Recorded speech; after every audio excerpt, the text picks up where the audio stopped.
I welcome this opportunity to welcome all of you to this very important event, the ARC Ensemble of the Royal Conservatory's Music in Exile, Israel residency.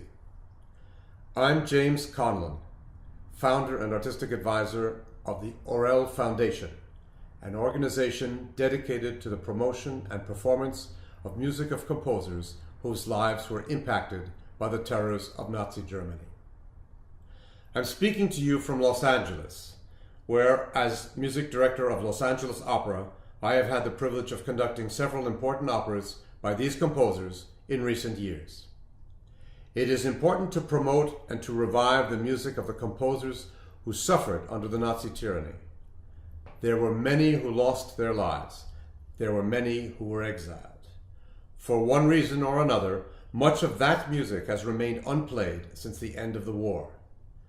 I am dedicated to the revival of this music, and I believe there are several very important reasons why this should be done. There are moral reasons. An injustice that can be undone must be undone by those of us who are here. It is, of course, impossible to give these composers back their lives and the honor they should have enjoyed in their own time. But I can't think of any other way that they would be more pleased if they could be here today than to see their own music being performed in concert halls all over the world, as it should be. There are also historic reasons. The history of classical music in the 20th century has been written with enormous omissions. The omission of these names and much of their music is a great loss to those of us who live and love classical music. We deserve to know their music and to see it in its proper historical context. It is very important to rewrite the history of the 20th century with the inclusion of these names and with the knowledge, direct knowledge through live performance of the music of those composers whose names had fallen into oblivion for so many years. The moral and historic aspects are extremely important, even more so because the artistic quality of this music is unquestionably on the same level as much of the music that we know today. It's important to remember that these composers came from the same artistic milieu as those who were more fortunate, and that they deserve a place on the concert stage alongside those more fortunate composers. One goal of Nazi Germany was to stifle the artistic Jewish voice, and it was successful.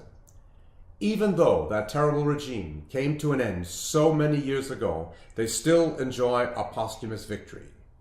So long as so many of these composers and their works remain unknown and unplayed, that posthumous victory still stands. I, for one, don't want to accept that. If we accept the status quo, even though we do so tacitly or obliviously, we participate in that victory.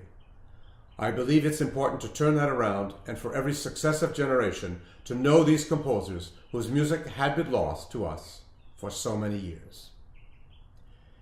It is very important also to think about the enormous strain and stress experienced by so many composers who lived in exile. They were forced to live in a new milieu, forced to change their lives, and somehow or other find their artistic voice in that new environment and then share that voice with the world. The ARC Ensemble has brought many of these compositions to light, and it is important that their residency in Israel at this time is appreciated and supported, as I know it is. And so I wish to commend the work of the ARC Ensemble, Simon Weinberg, their artistic director, and Peter Simon, president of the Royal Conservatory. And I want to offer all of you my best wishes for this historic venture.